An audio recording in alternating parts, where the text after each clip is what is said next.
So today I'm going to talk about the popliteal fossa, which is a very important region at the posterior aspect of our knee.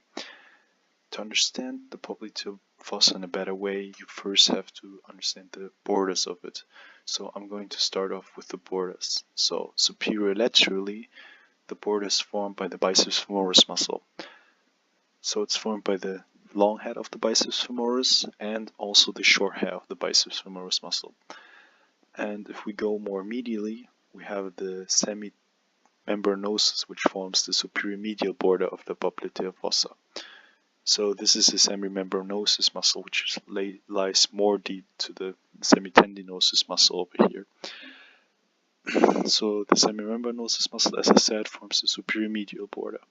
And if we go more inferiorly, we can see that there are another two muscles over here.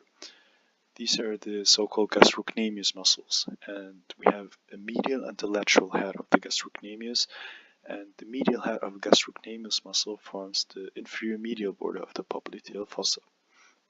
And we also have the lateral head, as I said, which forms the inferior lateral border of the popliteal fossa. So these are the four main muscles which form the popliteal fossa and which contribute to the diamond-shaped form of the popliteal fossa. And if we take a further look at the structures which pass through the popliteal fossa, we can tell that the most deep structure over here is the popliteal artery, which is a continuation of the femoral artery. So it's important for you to understand that this is the most deep structure which passes through the popliteal fossa. It's also more medially than the vein and the nerves over here.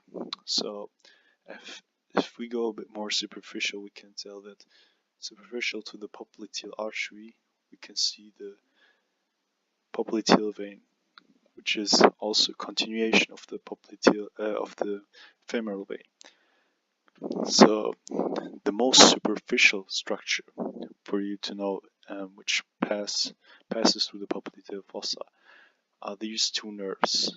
This is first the most medial of these nerves is the tibial nerve.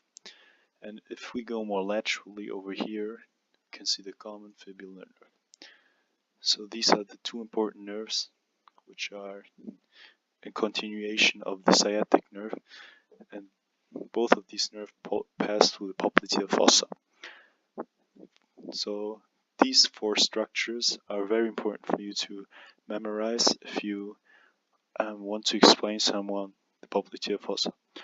And yeah, if you got any further questions, just let me know in the comments, and if you have another issue or topic which you want to discuss, just let me know.